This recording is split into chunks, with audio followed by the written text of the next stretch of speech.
Yo, dude, get in the spirit. It's fucking Halloween, y'all. I know. I went as beginning podcast host. There you go. You're doing great at it. Thanks, man. No sound, huh? What do you mean no sound? To what? Well, I mean, I show sound on my side, so. Oh, better, she said. Oh, okay. Good. Yeah, there was a couple of issues. I don't know why, but every episode seems to be cursed so far. So Conspiracy, some might say. Yeah, trying to keep suppression of information. Jesse. Yeah, I'm Jesse. Yeah, where can the people find you? Say hi and all that too. I kind of. Yeah, hoy. Yeah. Perfectlycromulentjesse.com. That'll direct you everywhere you need to go. Or twitch.tv/cromulentjesse. I just stream some video games. Hang out with the crowd, you know? You know what I'm talking about? That's right. That's what I do. Right. Welcome. Thank you for being here. No problem. Rainbow Dash out. You know how I feel about furries too, so this was a bold move for you. Today, we're going to continue with last week's topic of dumbs, or what did you call them? Achums. Yeah, I don't remember what it stood for. I just remember it was the sound Artie Ziff made when he was in the attic. Achum. It's one thing to creep out my kids, but I got to draw the line when he's playing my theremin. Today, we're going to cover some facts, some theories, and at the end, likely be no closer to figuring this out. So feel free to chime in too, 805-666-2513. Also, get in on the chat. I see it going. I see things happening. So, you know, come on, bring it all. Bring it all. Hopefully you like the mood lighting. I have it set to hella green. So, you know, hella green. let me know if you like it. There's you can see there's some sound paneling that went up. That's it's not done. That's why it looks like it does. The rest of it hasn't shown up yet. But we're working on things. A couple of disclaimers for this episode. First, Satan. Big fan of ours, big fan of his. And there's a lot of speculation about him being involved in the Denver airport. Really, he's not. I could just like see him now in a construction hat and like khakis and a tucked in white tee with a red tie. Is it the South Park Satan? No, not at all. It's very buttoned down Satan. Like he looks just human, but he's got red skin. And then like, you know, remember in Drew Carey where they're like, you have one bad hair day 500 years ago. And all of a sudden everybody thinks you have horns. Or, what was it? The Satan from Your Pretty Face is Going to Hell. Yeah, I like that Satan. That's good Satan. Yeah. So just, you know, him standing there, man in the sight. What's the matter? Can't you tell the difference between my voice and a 10-year-old boy's? Ay caramba. So yeah, there's a lot of people say that he's totally involved in this because there's so much satanic imagery and things like that, and really there's not. There's a little, but there's not enough for it to be satanic imagery and something that we all have to really worry about. Satan! Yes, the screaming unicorn. Yeah. Second, NWO, not the super sweet wrestling organization that threatened to take over the WCW and WWF, but the actual New World Order. Dude, they had Sting though. Oh, I know. I mean, if I could find it, I would show you my 5th grade class photo where I had the red and black NWO shirt. Nice. Because Sting went to the Wolf Pack. Is that what it was? I think. Yeah. I don't know. Yeah. Don't quote me on that. I don't know a lot about wrestling. For some reason, I just know about that because I had a friend who really loved Sting. I mean, everybody should. He was the dopest. Fight me. So allegedly the New World Order, they are allegedly the cabal of elites that are behind major changes that push the divide and conquer narrative in the country, and they pull the strings that we are unknowingly unwilling puppets. So, you know, be aware. Something to ponder. Lastly, jokes aside, I do try to come at this stuff and think critically, but also some of this stuff is a joke with how outlandish it is. So that being said, some of this information is based on actual provable fact, and some are based on a collection of information that's been compiled over time from researching different topics that happen to overlap, like the New World Order. And things Take like a fucking breath, bro. No. Okay. It's. Hey, that's your deal, man. I'm just here to make suggestions. I was gonna do the. That's why Lastly, Roger jokes aside, I try to Predactor come is at dead. this stuff and think critically, but also some of this stuff is a joke with how outlandish it is. So that being said, some of this information is based on actual provable facts. Some are based on a collection of information that's been compiled over time from researching different topics that happen to overlap, like the New World Order thing. See? Was that the matchbook guy? The Matchbox Cars guy? That's the fastest talker in the world, the FedEx guy. Yeah. Lastly, if you do want to get involved, like I said, it's fun when you do. 805-666-2513. Questions, comments, concerns. I'll do my best with all those. Jesse's helping too. So you ready? I am always ready. Excellent. Without further delay, Dateline, Denver, Colorado, 1995. Where were you? Not in Denver. I wasn't. Nope. 1995, I was all being 8 and shit. I've never been to Denver, so I have never been to Denver either. I don't know that I've ever actually even been to Colorado. I have driven through Colorado. Really? Yeah. That's cool. Yeah. So DIA, Denver International Airport, opens for the first time amid controversy. Now, again, it's called DIA for Denver International Airport. For whatever reason, one of the videos I was watching on this, they're like, or DEN. And I'm like, nobody in the history of ever has called it that except for this stupid video. And then they were like, so according to BuzzFeed, and I was like, well, I'm out. Yeah. Well, the thing too is that like there became international codes for airports in like what Well, they've been using airports for passenger like commercial airline travel and stuff since like the 30s. Right. But they officially like gave 3-letter codes only like 40 years ago or something like that. That's why LA has an X at the end, because it used to just be LA. And that's why some of them have stupid names, because they were the same as other bigger airports. Fresno so Air Terminal is fat. Yeah, it's like it used to be FYI. It used to be Fresno Yosemite International. I remember, and then it's when some change happened, we became the fat airport. Yep. I swear it's got nothing to do with the city. False. So they opened for the first time amid quite a bit of controversy. The opening was delayed almost 2 years, and the project came in nearly $2 billion over budget. The original budget was $2 billion, and when everything was all said and done, the final project had a price tag of $3.9 billion. So, I mean, imagine you're the guy that has to crunch numbers for the new Denver International Airport. I won't do it. And they're like, okay, how much is this going to cost? And you're like, easy peasy, $2 billion. And they're like, that's a lot of money. And you're like, yeah, but that's how much it costs. And then when it's all said and done, they're like, okay, what's the amount we're putting on the check? And he's like, 3.9 billion. Like, you'd think that guy would get fired. Yeah, I don't know. When it comes in at 98% higher than than his initial bid. Exactly. The project was delayed so long because there were huge construction issues. Is what we were being told, is that there were construction delays. There were problems with the futuristic setup that they wanted to use, and they were trying to think too far in the future, and I think they outplayed themselves. The distant future, the year 2000. All the elephants are dead. There's also no more unethical treatment of elephants. As a result. So they had automated baggage handlers is mainly what I'm thinking of here. Yeah. So we'll cover that. But they kept pushing the start date. The opening date was supposed to be in 1993. Then they pushed it back to 94 and then eventually 95. The crazy thing is they already had a functioning airport in Denver.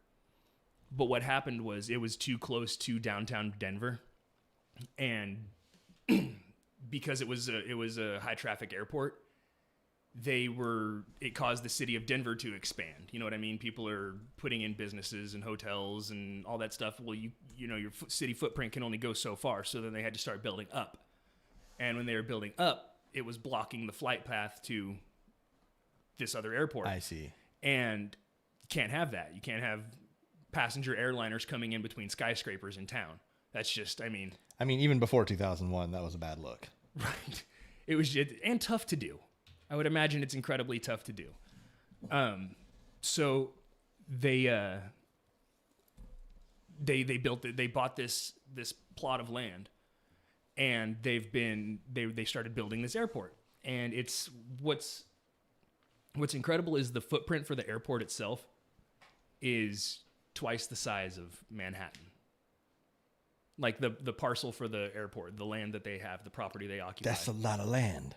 That's so much land for an airport. I mean, I've also never been to Manhattan, so I mean, it doesn't register for me. But it's like half the size of the Denver airport. Okay. So, Fair enough. with the automated bagging, in DIA, there's miles of underground tunnels. These tunnels connect terminals and runways to other terminals and runways, and they're concrete walled, exposed stone tunnels with train tracks in them. Does this sound familiar yet? Are you reading last week's outline? It's the same idea. So when you get off your plane, your luggage was to be offloaded automatically and put onto one of these small carts. It would travel in the tunnels and then on a system of conveyor belts to your next plane. Once you're at your next plane, it was catapulted wildly off target and skipped across the tarmac, busting open, spilling your belongings everywhere, instead of landing safely in the plane like it was supposed to. Right. Seriously, when they like debuted the whole thing, they brought the media out. They're like, "This is our new $600 million automated baggage system." Oh, buddy. It was supposed to cost $200 million, but when it was done, it cost $600 million. They got a history of this. It was like when Elon threw the giant ball bearing at the window. Kind of. For the Cybertruck. Yeah. It's like, oh, damn it. Shit. Wish that had gone better. No, so they bring this thing out, and it's supposed to, like I said, thump, and it would go, and like hit, the zippers would break, shit everywhere. Should have got a Samsonite. Well, and that was like, granted, it was a small percentage of the luggage that happened to. Mm-hmm. Because that's the only percentage that made it to the end of the line. Everything else had fallen off the tracks and was in the tunnels. Because you're going... You just imagine a guy with like a push broom. Just like whistling. Sweeping up everybody's belongings. Yeah. No, they got these carts that this luggage sits in. And it goes zipping along the tracks. And it hits these 90-degree turns at high speeds. And so your bag would just like tumble right out. Like when you leave something on your dashboard and make a sharp turn. Yeah. And so it was doing that, and there was luggage and shit that never made it to where it was supposed to go because it's lost in the miles of underground tunnels underneath Denver International Airport. Yay. Along comes the push broom guy. Yeah. Yeah, he's doing the Harlem Globetrotters. I was going to say, is it just the guy from the end of the Rocky and Bullwinkle cartoons? He's got the trash can on wheels with all his tools in it. Exactly that guy. Yeah. So again, with a footprint larger than the city of Manhattan, almost twice the size, there's a lot of conveyor belts moving at very high speeds past one another, making very sharp turns, and a lot of the luggage went missing. So, it was so bad that they abandoned it after a few years, like 10. They still ran it for 10 years. Though? they finally, they abandoned it in 2005, and I think Southwest abandoned it in 2008. So, yeah. Wow. Wow. But the best part is airlines were required to use it because they're like, we spent $600 million to put this shit in. Y'all are going to use it, and you're going to pay $7 a bag. Yeah, they're like, oh, well, let's just pass that savings right on to the customer. You hear that? We're going to use their automated baggage system, but it's going to cost you $30 a bag. Yeah. Oh. And then when it's done, we're still going to keep that $30 a bag. There's the conspiracy. I know what my side story is next week. Yeah, save it. So they had those were the rules that you got to use their automated baggage system. Building the tunnels and the conveyor system, the tracks, the staff, the man hours, all of it's got to be pretty expensive, you'd think. So again, well over a decade after they decided to use it, at a cost of $600 million when it was supposed to be $200 million, they abandoned it in 2005. So 10 years, they're throwing your shit all over hell and gone, letting aliens from the Dulce base rummage through your lost luggage. I really like to think that somewhere there's like a reptilian with a Blink-182 shirt just looking at it, trying to be like, I don't understand it. What does it mean? What are they trying to tell me? And really all that it means is that you're just in for heartbreak when the band breaks up. Yeah. and the reason why. Because one of them's looking for you. Yeah, well, he knows. Alien. He knows about Tom. He's like, is this you? This is you guys? Hey, real quick, I don't know if you want to, but the stream title still says continued studio setup. Oh. Well, let's fix that, because that's not what it's supposed to say. I like that you used Blink-182. these guys are after me. I'll make it extra inconspicuous and wear their T-shirt. Hey, Tandalong, big fan. Zeta Retiki. I mean, hey mom, there's something. I mean, Crap. goodbye. Take me to your leader. Thinking about getting robot legs. Yeah. It's expensive. It's a risky surgery, but I think it's worth it. So let's say, well, again, I think it's pretty cool that they spent $600 million on a mistake that they only used for, at the most, 13 years. But it's not like that money probably went somewhere else and to like some other facility. I've never understood money to go missing during giant projects like this. No, it doesn't make sense. It never could. So let's say your luggage actually makes it to the luggage carousel and you're waiting to get it. You're standing there. It's already pretty stressful. I mean, for me, with a lot of severe social anxiety, I get pretty worked up about being in groups and stuff. I'm standing there at the luggage carousel while shit's going by and I'm like, is that it? No. That one's got it? No. And you just know that it isn't it. Yeah, but everyone, I'm like, is that it? I can't see. Why is this guy in front of me? I can't see the luggage carousel clearly. Yeah. But I don't want to go stand up front because what if my bag's not here for 30 minutes and I got to stand at the front like an asshole for 30 minutes? It's fucked up, man. Yeah. So naturally, DIA made the baggage claim the most relaxing thing possible. Soft music, dim lights, open bar, a smoking section. That's not true. Free massages while you wait. Also not true. Someone to grab the luggage for you so you don't have to worry about it. Also not true, huh? Not true. Yeah, you're a liar. Thank you. Gargoyles. That might be true. That's the one. Okay. Yeah. Gargoyles. I mean, it was a great children's television show on Fox. It was. I had the toys when I was a kid. Pretty solid. Recently read an article that it holds up today. Yeah. So we'll have to check that out. But gargoyles are cool. Gargoyles are cool. Do they belong in an airport, though? I guess is the question you're posing. So according to mentalfloss.com, gargoyles were designed as water spouts for the cathedrals, but were designed in such a way that it was a visual representation for the parishioners who couldn't read to see the demons that they were reading about or that they were hearing about. So it was like, yo, you can't read the descriptions. Here's the fucked up shit from your nightmares. Yeah, pretty much. But we're going to make it in stone. Yes. They were also used as decorations to draw in pagans who might have identified with seeing some of these things. You know, that last one seems a little judgy to me. Get these damn pagans in here.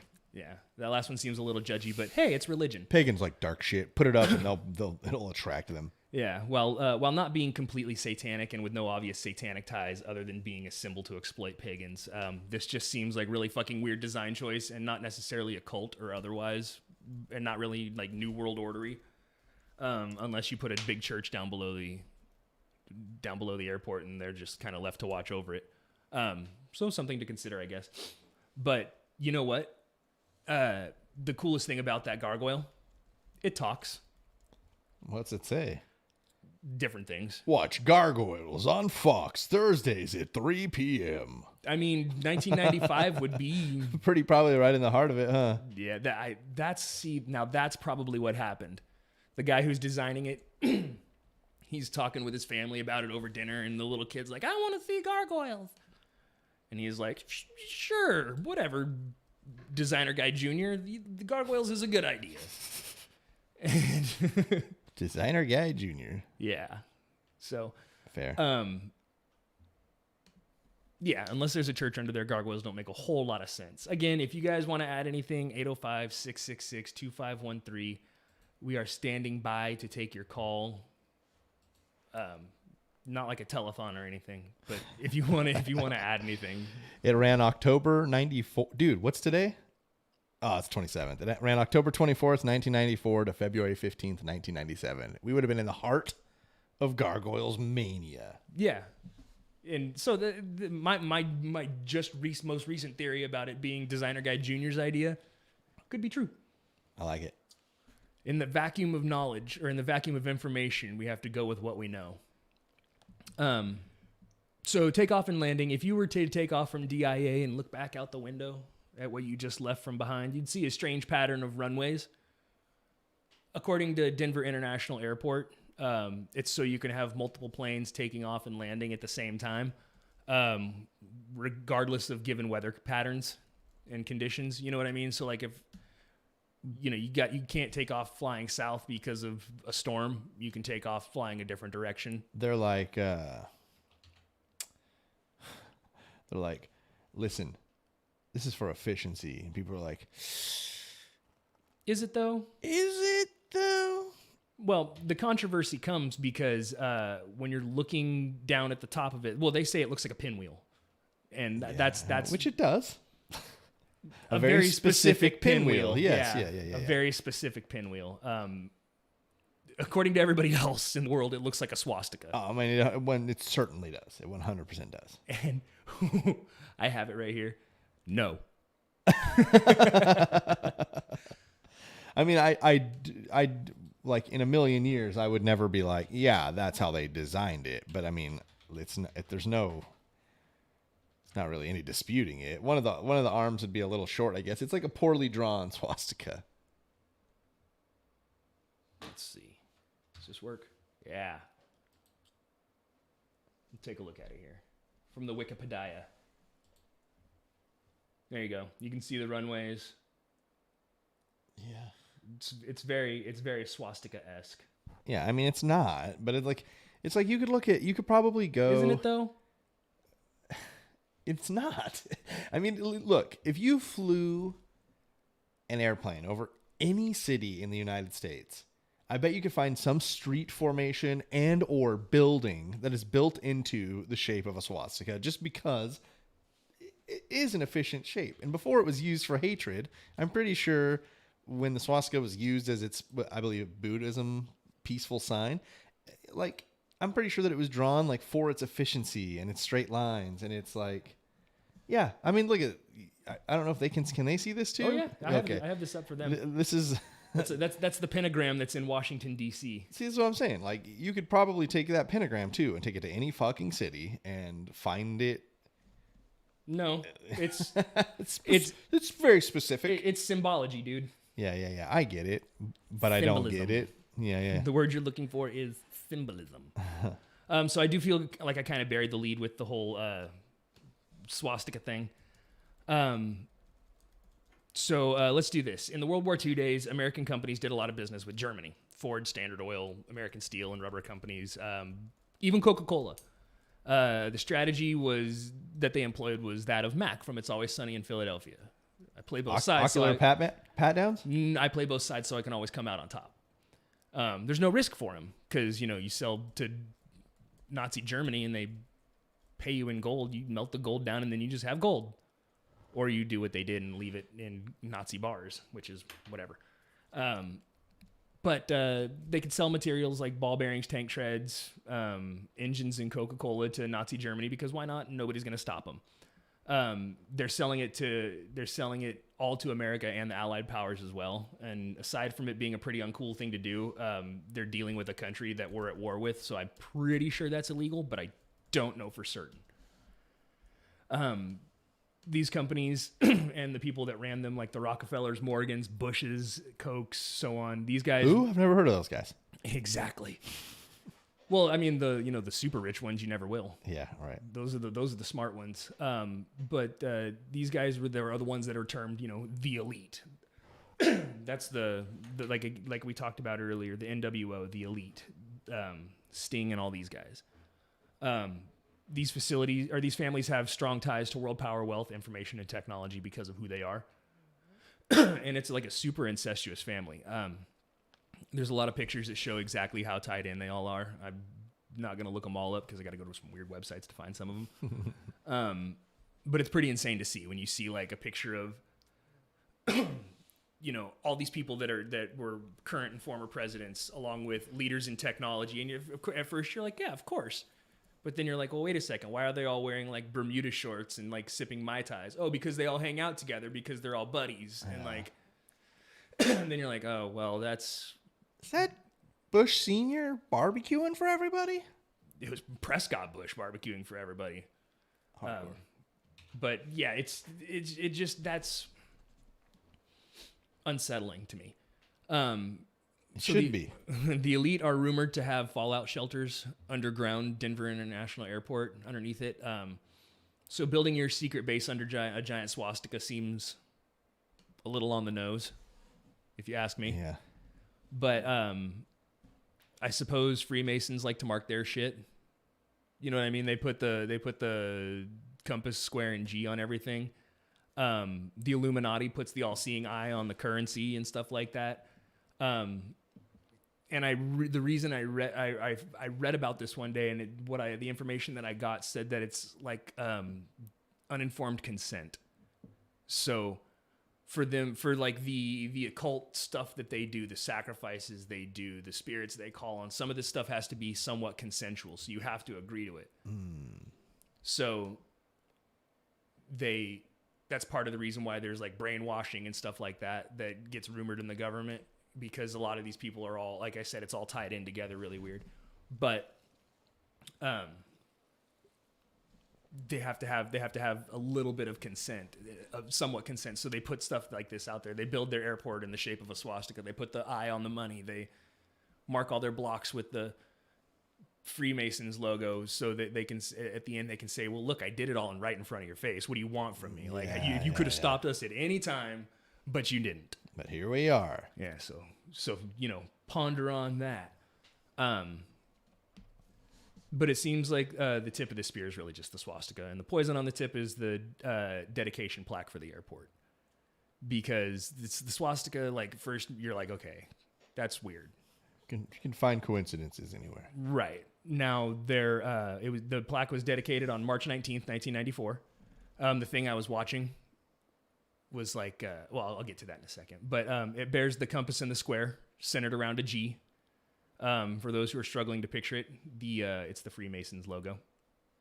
So, I think I shared a picture of the stone, the dedication stone, on Instagram. If you haven't seen it yet, why do I even bother sharing that stuff? So don't get me wrong. I'm not saying Freemasons are Nazis. I'm not saying Nazis are Freemasons. I'm not trying to draw any comparison to the two of them. I'm just waiting for Bigfoot. Right. Other than the fact that I can tell he's not even watching, because if he was, he would have been in here already blowing me up about calling Freemasons Nazis, which I'm not doing. It's just a secret society, and that's weird. And there's a secret society at work here, and I just want to know who. And it looks like it's the Freemasons. For whatever reason, they always bring the Illuminati to the party, like we mentioned not 5 minutes ago. So you start mixing all those in, and it makes for a pretty weird time. But aside from being secret societies, somewhat occultish, and thinking they know better than everybody else and trying to control everybody, the ideologies don't really have anything in common. Just strong use of symbols to reinforce an ideology that drives the agenda they push. Swastikas, the compass and square, the all-seeing eye, so on and so forth. Everybody's got a logo. That's right. It's called branding. And so these groups, they grab a hold of things like numbers. In Freemasonry, you can be a 33rd degree Mason. 33 is their magic number.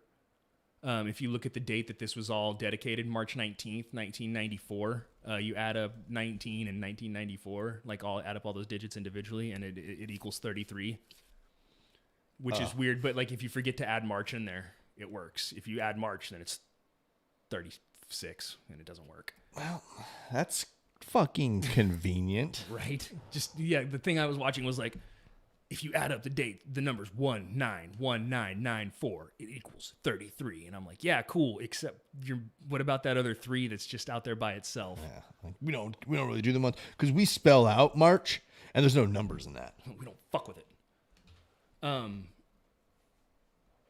So that's, I don't know, that's kind of weird. Also, if you, again, looking at numerology and like Nazis, Hitler supporters latched onto 88 because H is the 8th letter in the alphabet, and it ties into their little slogan that they yell in that arm thing that they do that I'm not going to do on live stream. Yeah, I remember there being a skate shoe company that came out, 88 shoes, probably like 06 or 07, where they got a little flack too, but it was like, it was like the year the company was established or something. No, it was like the year the dude who started it was born. He was like a 24-year-old. He started a shoe company. He's like, this is oops. Yeah, sorry. I swear. Yeah. Look at these are our shoes, the double bolts. They made nice shoes. So is it possible that the Freemasons could have had a hand in establishing fallout shelters for the global elite after the catastrophic event that seems to be on the horizon so they can establish a new world order? I was watching a documentary about the Freemasons, and it's actually on Netflix, and they like give you like for the first time ever we have access to Freemason meetings and stuff like that, which is cool. I mean, I was just interested. So I want to know about the handshake. I want to know if it's. I think it's just the French tickler. When they shake your hand, that's the secret Freemason handshake. on the palm of your hand. And they get the tip of their finger just a little wet before they do it. Oh God, I hate it so much. As a man with clammy hands, it just adds to the slickness. But they one of the guys was saying, "Do the Freemasons control the world?" No. Would the world be better if the Freemasons did control the world? Absolutely. And I'm like, well, see, now that just kind of goes against everything you just said. Like Yeah. I don't think I like that. Bigfoot said in the chat that there are 33 vertebrae in the spine, and Jesus was crucified at 33. 33 is not an insignificant number. It's repeating. It's one of those repeating patterns. I don't know. The 33 vertebrae in the spine also just seems like one of those things where you're like, well, also, if you had 24 sodas and then you got a 6-pack and then you got 3 more, 33. 24 sodas and then a 6-pack and then half a 6-pack. 33. Boom. I got you. 11 times 3, 33, said Taylor. Boom. Magic. So yeah, the plaque was dedicated by the stone for the dedication doesn't have to do with the New World Order. It does have the Freemasons logo on it. And it holds a time capsule that's supposed to be opened in like 2094 or 2074 or 2094, 100 years. So it's just some years we won't make it to. I don't know about you, but I plan on falling ass backwards into a cryogenic freezer and living for another 1,000 years. I'll just Google it then. The Philip J. Fry method. Mm-hmm. Fair enough. So it wasn't dedicated by the New World Order or anything like that, but it was dedicated by the, wait for it, New World Airport Commission. From what I hear, it's all about how you put the emphasis on it, though. It's not the New World Airport Commission. It's the New World Airport Commission. Yeah, that guy was a terrible interviewer. I mean, he just rolled over. Yeah, so the guy that I was watching that was interviewing this, he gets in touch with the PR department at Denver International. He goes walking around through the airport, gets a tour and stuff like that, and he's like, "So what about the New World Order and this capstone on this time capsule?" And she goes, "Well, yeah, it's not the New World Airport Commission, it's the New World Airport Commission." And he goes, "Oh, well, that makes sense. Okay, sure. No further questions." Yeah, sure. We'll accept that. What'd you say you were, the PR person for this place? Okay, copy. Exactly. What does that stand for again? Public relations. Oh, Oh, come on. So a construction worker who was involved in the project said that there were multiple 5+ story buildings underneath Denver Airport. He also said that there was a network of tunnels that connected them. So this could be the tunnels that were used for the failed luggage system. But I would assume a guy working on that project would be like, "Hey, these are the luggage tunnels, and these are some other tunnels that don't show up on our plans. It's really weird. Like, where did these tunnels come from? Where do they go?" So I feel like he would know the difference between the luggage tunnel and a secret tunnel, but that would be a nice cover for a secret tunnel. To have like a legit tunnel. They're like, "Oh, there's miles of tunnels underneath Denver Airport." I'll take them. Well, absolutely. There's miles of tunnel underneath Denver Airport. We spent $600 million on a baggage system. I mean, $200 million on a bagging system. What are you going to do? Was this South Park? Whatever. Fuck you. Buddy. So that would be a nice cover for a secret tunnel, a real tunnel with an obvious and stupid use that's not employed in that way anymore. A decoy tunnel, if you will. I will. It would make sense as DIA is only 338 miles from Dulce, New Mexico. Oh, man. What if it were 333 miles away? They should have just lied. Think about it, dude. 33 for the Freemason, and then 8 for the swastika on the on the runway. Dude, it's okay. Deep breath, Greg. We got this. Calm down. Calm down. It's also about 100 miles away from the Cheyenne Mountain Bunker, which is the official home to NORAD, as well as a facility that houses, wait for it. No, seriously, wait for it. I promise it's going to be worth it. Okay. I'm waiting. Bated breath. A deep underground military bunker. And I'm not making it up, but they've acknowledged the fact that they're like, hey, we're going to use this facility so that if there are problems, we can get over the Rocky Mountains. That'll block a lot of whatever may be coming, hopefully, if it's on the West Coast. We're far enough from the East Coast that nothing's really going to happen. We can go to the Cheyenne Mountain facility where we have these massive bunkers that everybody conspiracy theorizes about elsewhere, but we've got them here. So it can be done. It has been done. Like, plus, there's like 87 people in Wyoming. You'd be surprised what you can get done. Right? But it's like, it can be done. Like, this type of large-scale construction can be done, has been done, exists, is a facility for NORAD. Like, it's where the launch codes are. It's where the guys have to walk up and turn the keys. So that's weird to me. The fact that it's there. It just kind of blew my mind. Like, all right. Fair so enough. it's one confirmed deep underground military base connected potentially by tunnels to another deep underground military base that actually sounds somewhat reasonable. I would buy that. Because, like, what if you, if there's one, there's got to be more, right?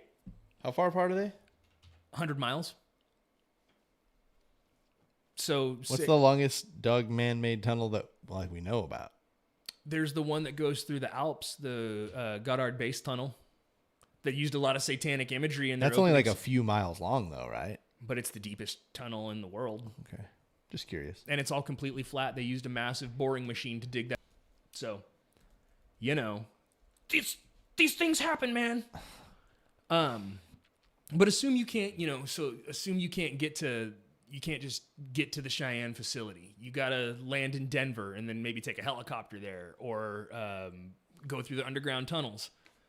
Because you got to imagine they've got a contingency plan. Like, the president's in trouble and they're like, what are they going to be like? Oh, sorry, Mr. President. We tried to clear traffic, but nobody's getting off the road. And RB. Yeah.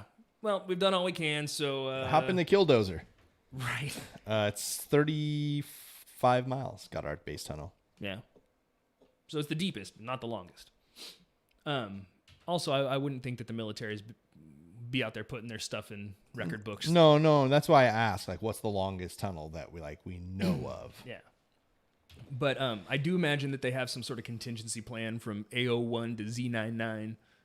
They've got a contingency plan for every situation. So there's potentially bunkers under DIA that is shaped like a swastika with the Freemasons logo on the plaque and the name the New World Airport Commission. There's a lot of shit going on there. That's a lot. There's a lot. If any of you guys want to add anything to this, again, 805-666-2513 right here. Call it. Shazam. And join in on the fun. You won't. Dare you. So when you, sticking with the whole occult thing, when you show up out front of DIA, there's some restricted land that the public can't access. Only maintenance crews can access. It's an airport. Right, I guess. Yeah. Well, I mean, I think, again, this is no, I guess this wasn't pre 9/11, but there's still, there's restricted areas, but it's not actually like in the airport. It's out in front of the airport. It's just like an open field, like a few acres. Like, hey, get the fuck out of there. Yeah, you can't be. It's all fenced off and everything. Because there's a 32-foot tall statue of a blue Mustang. Lucifer. Yes, Blucifer. And he's a Mustang, not a Bronco, which makes no sense to me. Why wouldn't he be a Bronco? It ain't all about football, Greg. But you're flying into Denver, and he's blue.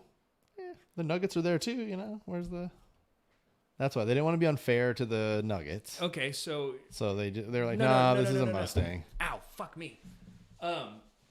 There's a block or a stone set in the floor inside Denver Airport, and it's got a mining cart etched into it, and it says AU/AG, which is a nod to the mining days that that took place in the Rockies and stuff like that. So they do shout out the Nuggets.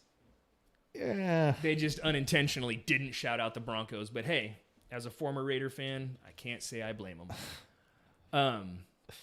So this horse is bad luck, dude. His name is Blue Mustang, and he's steel. He's just a massive, massive horse. He's all reared back and angry and like really intense looking, real aggressive looking. Like bright red eyes, right? They glow. And people say they follow you. Well, they're just like little LED lights, but they glow. They're bright. So at one point, one of the legs broke off the horse and fell on the guy who was like making it, and it severed his femoral artery and killed him. And, Fuck yeah, dude. and they were like, well, we're still going to put the statue up. We want to keep this out there. We want to keep this out there for everybody to look at. It's his final piece, man. I guess it just seems like Lucifer. it just seems like a poor move, if you ask me. I like if you scroll through it, there's like a picture of Lucifer's anus. Yeah, it's anatomically correct, dude. Most horse statues are. Yeah, I know. There's that one that's The feed store. yeah. Yeah. So while you're wandering around inside, you may find yourself upon some of the other art they have there. They commissioned the art, and there's perfectly normal paintings. Like there's one that's like a road map of America, and the artist was like, these are all the spots I visited on road trips as a kid, and he's got them all pinned and marked on the map and with like little explanations of what everything is. I was like, oh, that's cute. That's adorable. This guy's, trying to tie traveling together. This is how we traveled as a kid. This is how we're traveling in the future. Like, I get it, I guess. And you keep walking, and there's another section with some kind of discouraging art. There were some paintings that were commissioned from Leo Tanguma, and there's one called In Peace and Harmony with Nature. And there's one Sounds kind of nice. and there's one called Children of the World Dream of Peace. Let's see. I will pull these up. Do they now? Yeah. I'm going to pull these up so you can see them. When I was a kid, I dreamt of like candy.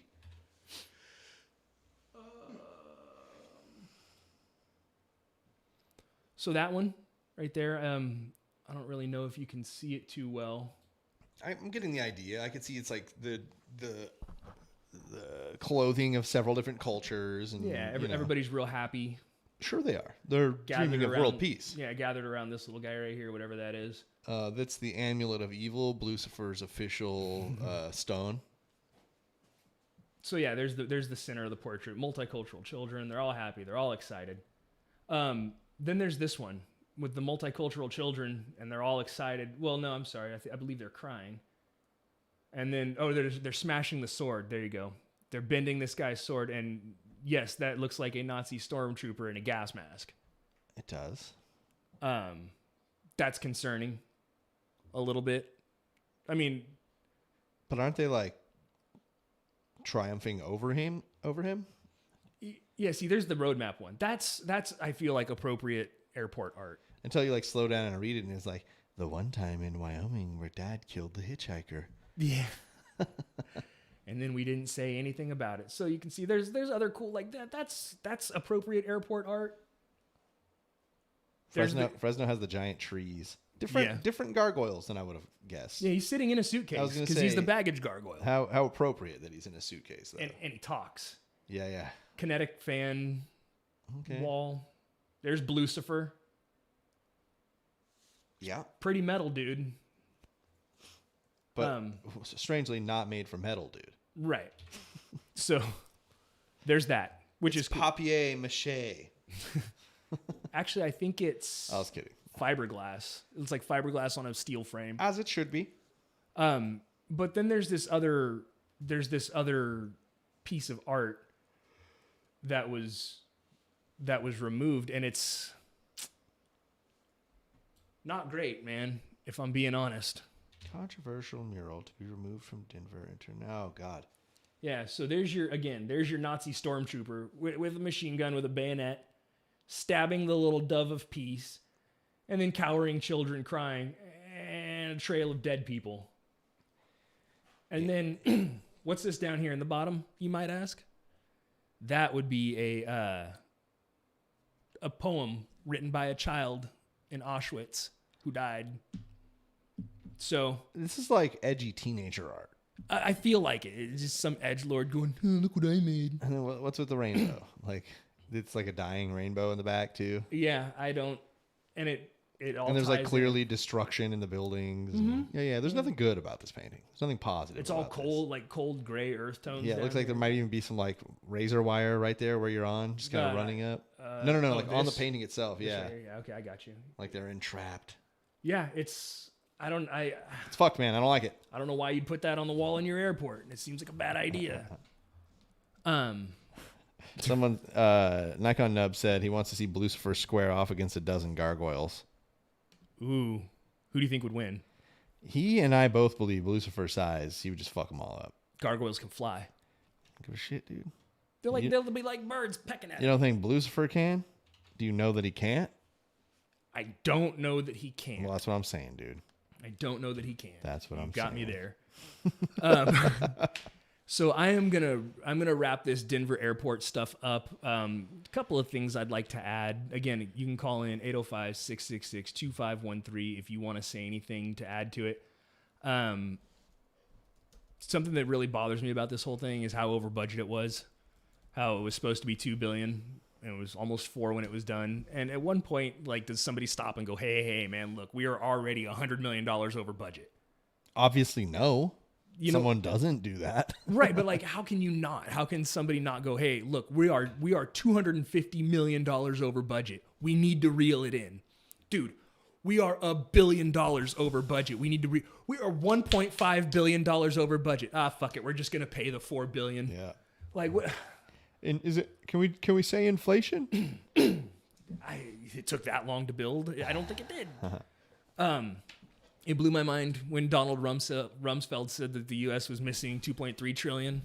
Just like it blows my mind that that this airport is missing 2 billion. Like, Are they missing it though, or was it just like, here's what initially we think it's going to cost, and then holy shit, that was way more expensive than we thought. It's all accounted for. It just was bad money management. right, but they're over budget by that much because they didn't do their due diligence. And, Yeah. So, yeah, I don't know. That's just that bothers me a little bit. But I don't know. Like I said, I would have to imagine people were fired over it, but I never see that come up in the research. You know what I mean? I never see somebody say, hey, like, this person was fired because they fucked the city of Denver out of $2 billion. But it all sounds a lot like the high-speed rail train, where it was like, oh, it's going to be $3 billion, and now it's at like 100 and something billion. You know, Like, holy fucking shit, bala. dude. I can't wait till it's all built or partially built, and then there's a conspiracy theory about that. We'll do another one just like this, but on that. And the fact that when you like look for the New World Airport Commission, nothing comes up. They're not like it's not like an organization. Anymore, dude. Did you search the archives from 1994? The only thing that comes up is that plaque. That's the only thing that comes up in relation to the New World Airport Commission. Sorry, the New World Airport Commission. So what happens when you search New World Airport Commission? Nothing comes up. They don't exist. According to them, it was a name they decided on game day. They were like, what do we call ourselves? Fuck it, the New World Airport Commission. Cool. Set some terrible planning for people who are going to like put people in tin cans and fly them over the ocean. Well, see, and some of the dumb shit is like the old airport that was there had like 110 functioning gates or something like that at any given time. It's a lot of gates. They built Denver. It was supposed to have like 180 functioning gates to accommodate more people coming in and out and all this stuff. When they actually opened, they only had like 85 functioning gates. So, secret gates. well, it's just like they've got buildings on the thing that nobody's allowed into and nobody uses, and it doesn't exist for anything other than this. Other than what? What is it? To exist. Like it doesn't do anything. This building is here to be a building. Pretty much. It's the one you go in and the floor goes down like an elevator and takes you to the underground bunker. Fuck The yeah. hive. Fuck yeah. So I thought that was kind of weird that the New World Airport Commission doesn't exist. It's all weird, man. And then also weird, the Queen of England has been buying property surrounding DIA. She wants to put up a few more Lucifers. That's all. That's what I heard. They're gonna be corgis. I was just gonna say, The will they be royal corgi corgis. Lucifers? Yeah. Yep. So I just thought that was a little bit weird.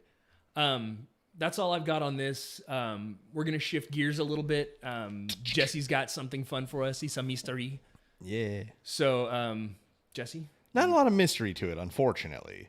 Oh. But what's fun is... Well, it was a mystery to me because I didn't know what it was. Oh, okay. Okay, so, we've all heard the story, or like maybe even growing up. If you're from America, that is. I don't know how much trick-or-treating takes place outside of the U.S. You've got to check your bags of candy before you eat, right? Like, my parents legit did this. My mom grabbed every piece of candy and just kind of like... So I made sure nothing was open. If it looked like it had been ajar at all, it was tossed. I asked my mom about this when I was just a few months ago because we were talking about Halloween coming up and stuff. And I asked my mom about this and she said, "Oh yeah, I used to check your candy all the time." And I said, "What for?" And she said, "To see if there was anything that I really wanted." But I understand, like people do investigate the candy. Yeah, it's like a thing. There's PSAs, and like I remember as a kid, it was like, make sure to check your children's candy before they eat it. Right. So I mean, I'm sure that a lot of us can look back on our childhoods and remember a time where our parents checked our candy for us. This is the basis of that. I'm gonna call it an urban legend, because in the history of time, there are no recorded cases of children dying from poisoned candy or anything given out on Halloween in the entire history of trick-or-treating. It's never happened. It's never happened except for one time. That is this story. Take that call. All right. Yellow. Hey, what's up? How's it going? Pretty good. Thanks for calling the show. Yeah, it was, when I was a kid and we went trick-or-treating, my dad actually took us to the hospital and got all of our candy x-rayed. See, I've actually heard of that. I've seen like news clips where the hospitals will do that, or like clinics will do that. Like, hey, just bring it by. We'll run it through. It takes 30 seconds. And I've never heard of that. Totally have heard of that. Really? Yeah. Yeah. I mean, that totally jarred my memory there, but Yeah, we all took our candy in there, and the x-ray techs were actually like playing games and like trying to guess what each one was from the x-ray. Well, that sounds fun. And wholesome. then they never opened the bag, so they couldn't tell. So they actually came out with the x-rays and they're like, "Oh yeah, everything's fine, but open your bag because we want to see what this one is." that's awesome. That's so wild. Yeah, it was pretty funny. I thought I'd just call in for. Well, I appreciate it. Thank you. Yeah, thank you. Thanks for calling. Let me tell you the story on why that happened. Yeah, do it. Okay, so this story is about a man named Ronald Clark O'Brien. So kind of, like I was trying to write out the story myself in my own words, and it was essentially turning into the Wikipedia article. So what I did instead was I copy pasted the Wikipedia article. Yes, So, the Wikipedia. This is not some deep dive into it. I know the story. I don't love this story, to say that. It's like when I did a serial killer podcast and say, "Oh yeah, I love that story." It's like, well, I don't love that story, but you understand what I'm saying. There's a certain allure to this story. And what we were talking about before was, dude, it's literally the creation of an urban legend. It's the birth. It's the birth of an urban legend, and something about that just like tickles the evil little spot inside of me. Yeah. So Ronald Clark O'Brien lived with his wife, Diane, in Deer Park, Texas, with their two children, son Timothy, who was born in 1966, and daughter Elizabeth, who was born in 1969. Nice. O'Brien worked as an optician at Texas State Optical in Sharpstown, Houston. He was a deacon at the Second Baptist Church, where he also sang in the choir and was in charge of the local bus program. So, like we can clearly say, outstanding citizen. Yes, it sounds like he's the kind of person who is involved in the community. Sounds very, like Dennis Rader. So on October 31st, 1974, Halloween. Hello.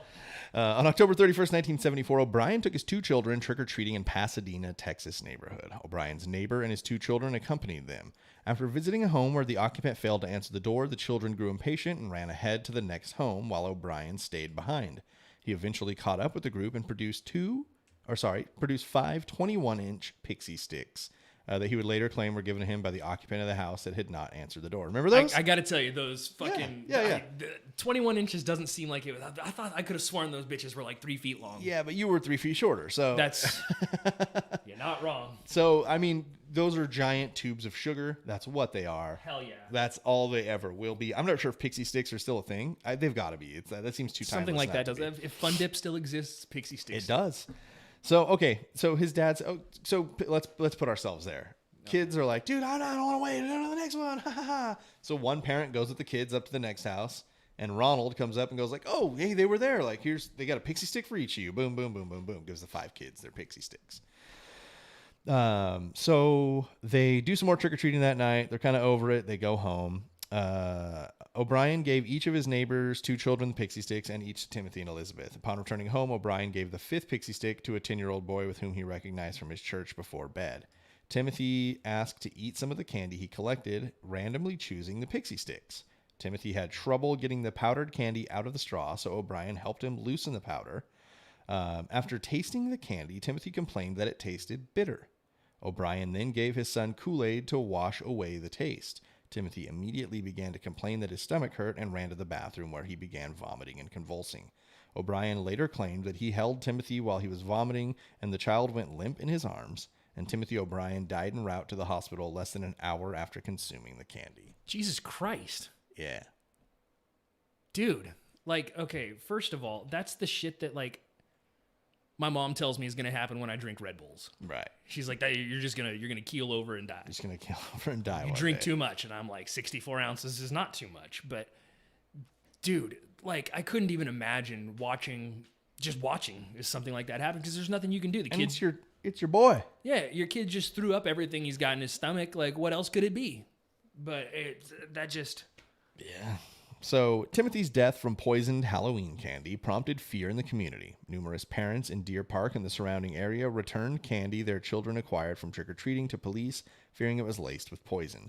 Police did not initially suspect O'Brien of any wrongdoing until Timothy's autopsy revealed that the pixie sticks he consumed was laced with a fatal dose of potassium cyanide.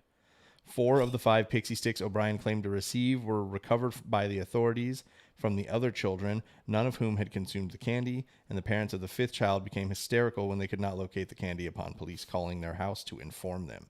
The parents rushed upstairs to find their son asleep, holding the unconsumed poisoned candy. Jesus. The boy had been unable to open the staples that sealed the wrapper shut.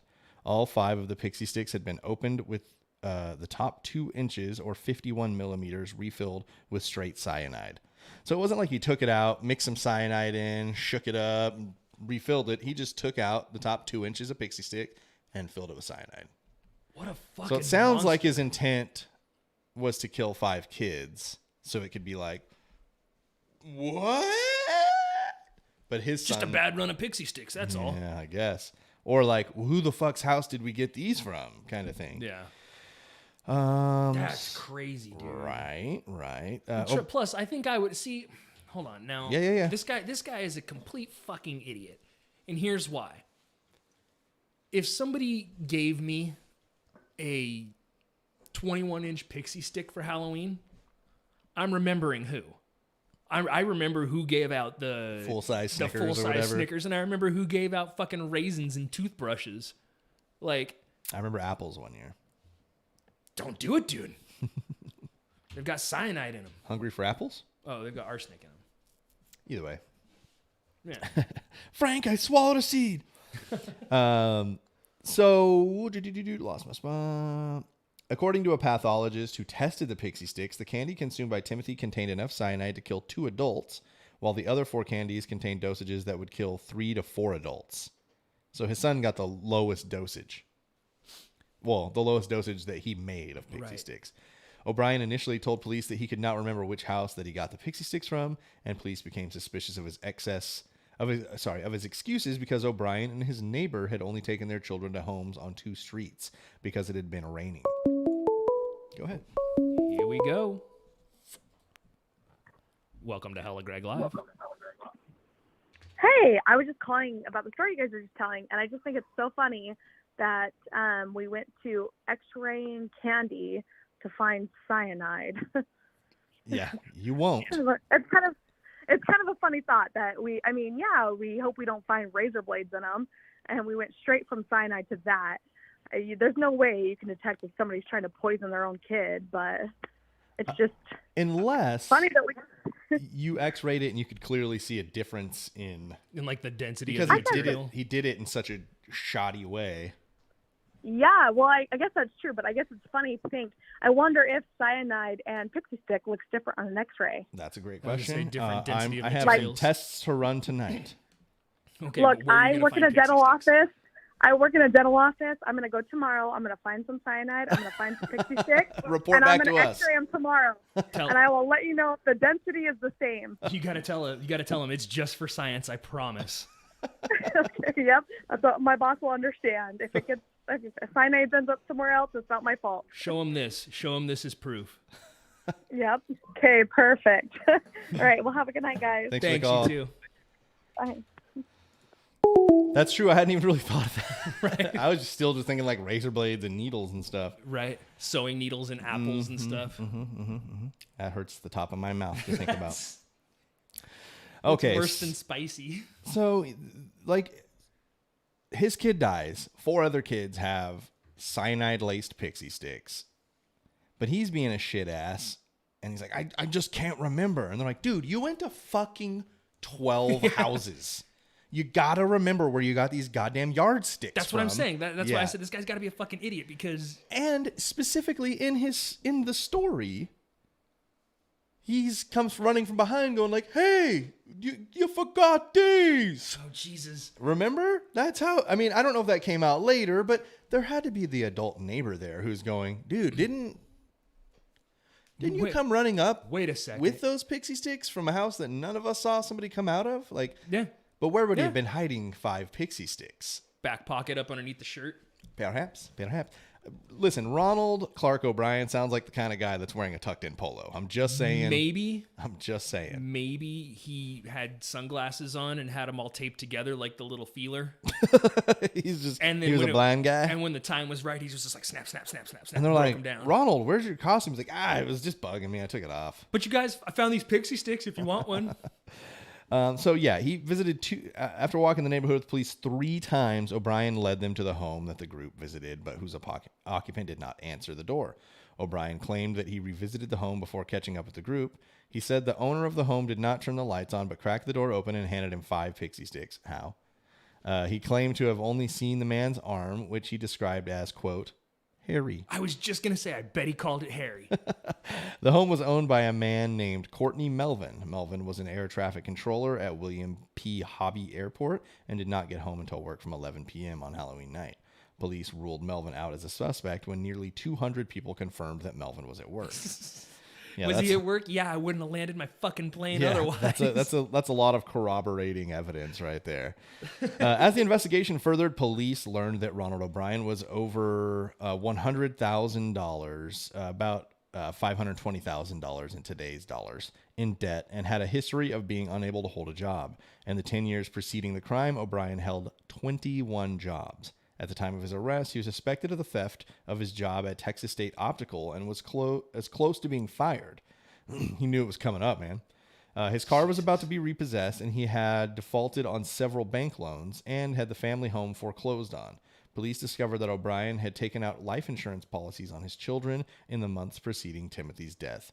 In January 1974, he had taken out a $10,000 or $51,842 life insurance policy on both of his children. Dog, that's not even gonna make a dent in your debt. I know. I just, it's not... What if I kill him 10 times? So, granted, obviously killing children is terrible and wrong and nobody should do it. But in this case, the juice isn't even worth the squeeze. Right. Like, there's no way. It rarely is. Like, you know, anytime you see, I mean, watch Investigation Discovery tonight. It's going to be about crime. It was a crime of passion, or it was a crime of money. I read the Joe Kenda book, and he talks about, like, there are two main things that people murder for, and it's sex and it's money. It's love and it's money. Like, those are, like, what 95% of murders are over is, we killed her husband because she said I could be with her and we'd get to split $100,000. And it's like, dude, That's both. like, you could deliver pizzas hella hardcore, and she could, like, work at the department store, and you guys could almost swing $100,000. Yeah. Like, grab the overtime shifts when you can, and you know what I mean. Like, it's not that in 1 year. Not look, okay. I'm reaching, but Yes, you understand but, what yeah, I'm saying. I agree. It's not that money. The juice is not worth the squeeze. You can get jobs to make that money, and you don't have to kill anybody, especially your children. Correct. So, I bet if this guy didn't spend all his money buying fucking cyanide, he probably could have had some. yeah, how expensive is cyanide? 500,000 roughly. So he takes out the life insurance policies. The various policies totaled approximately $60,000. So he takes out several. So they equal about $600,000. So yes, if both of his kids died, he would have gotten out of debt. That's it, though. Yeah, I'm out of debt and I don't have kids. O'Brien's wife maintained that she did not know about the insurance policies on her children's lives, and police also learned that on the morning after Timothy's death, O'Brien had called his insurance company to inquire about collecting the policies he had taken out on his son. Just following up, let's say he died, I don't know, last night. How long would one How need do to... you go about filing that paperwork? Who do I send it to? It's bad news, dude. It's all bad news, Bears. It's a bad look. Yeah, it's all bad. Let's see here. Police also learned that on the morning, got that. He had also, after learning that O'Brien had visited a chemical supply store in Houston to buy cyanide shortly before Halloween 1974, he left without purchasing anything after learning the smallest amount available to purchase was 5 pounds. Police began to suspect that Ronald O'Brien killed his son. Police theorized that O'Brien had laced the candies with poison in an effort to kill his children to collect on their life insurance policies. They believed he gave it to the other children in an effort to cover up his crime. The other children never consumed the candy, and police repeatedly questioned O'Brien, but he maintained his innocence. Although police never discovered when or where O'Brien bought the poison, he was arrested for Timothy's murder on November 5th, 1974. It's going to get heavy from here. I mean, even heavier. Okay. He was indicted on 1 count of capital murder and 4 counts of attempted murder. O'Brien entered a plea of not guilty to all 5 counts, and O'Brien's trial began in Houston in May of 1975. During the trial, a chemist who was acquainted with O'Brien testified that in the summer of 1973, O'Brien contacted him asking about cyanide and how much it would be fatal. A chemical supply salesman also testified that O'Brien asked him how to purchase cyanide. Friends and coworkers testified that in the months before Timothy's death, O'Brien showed an unusual interest in cyanide and spoke about how much it would take to kill a person. O'Brien's sister-in-law and brother-in-law testified that on the day of Timothy's funeral, he spoke of using the money from Timothy's insurance policy to take a long vacation and buy other items. O'Brien continued to maintain his innocence. So not even to get out of debt. Nah, he was going to go out, fucker. Who gets out of debt, you idiot? His defense mainly drew upon the decades-old urban legend concerning a mad poisoner who hands out Halloween candy laced with poison. So it's already an urban legend. It's already an urban It's legend. kind of but it wasn't as widely known. It had never happened. It was just. It was a true urban legend. Now it was just then it was just an old wives' tale. Now it's an urban legend. It's got stone cold proof that it happened at least once. Something created the story. So these stories have persisted despite the fact of not a single documented instance of strangers poisoning Halloween candy. On June 3rd, 1975, a jury took 46 minutes to find O'Brien guilty of capital murder on all 4 counts of attempted murder. It took them 1 minute. They spent 45 minutes deciding lunch. Okay, so he's guilty. Do you remember what state they're in? Texas. Tejas, dude. The jury took 71 minutes to sentence him to death. Shortly after he was convicted, his wife filed for divorce. She later remarried, and her new husband adopted her daughter, Elizabeth. Small silver lining right there. At least they got some stability out of it and got away from this fucking psychopath. Yep.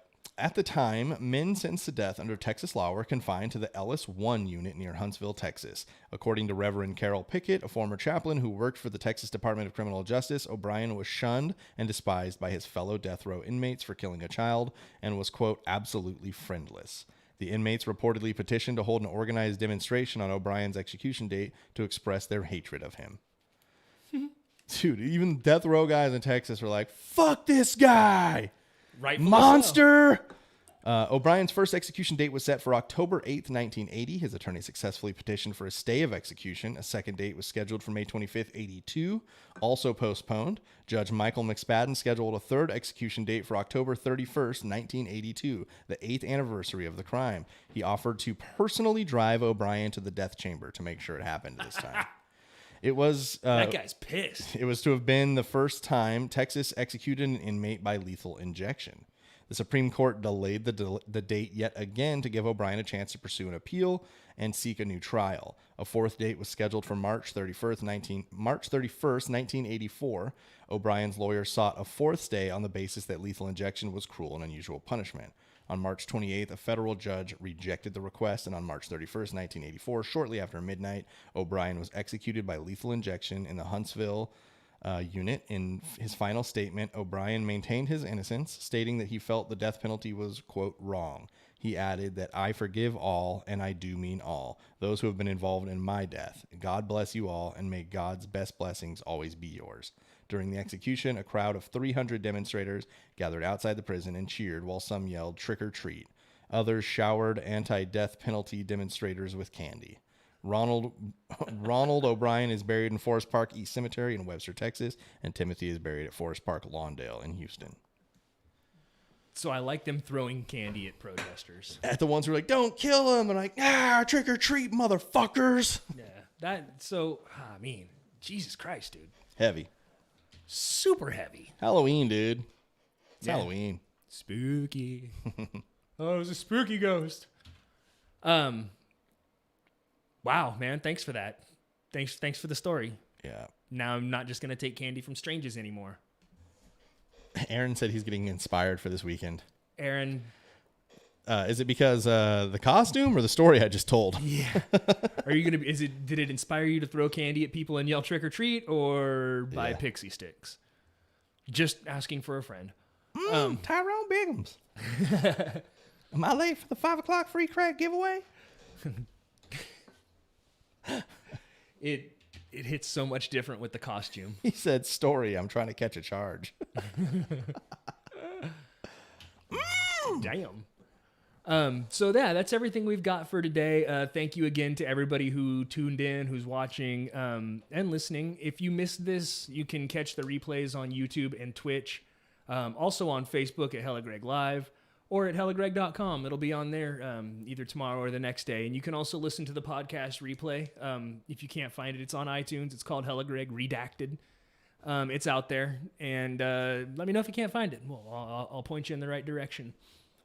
Jesse, thank you for being here, keeping the chat in order and moving along and everything. I know you and Paul are hard at work doing that, and I appreciate you both.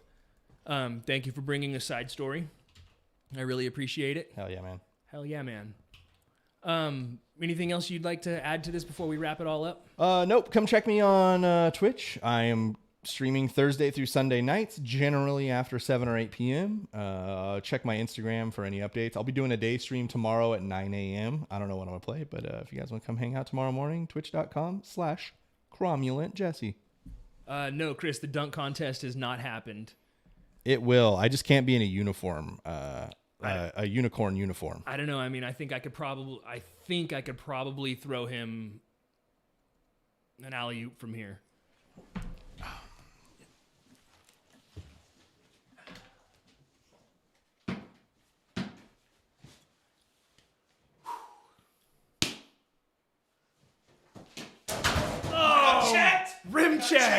Rim checked. It's over. It's done. We missed the dunk. See you next Tuesday. Whoops. He's an air This has been another presentation from Super Network.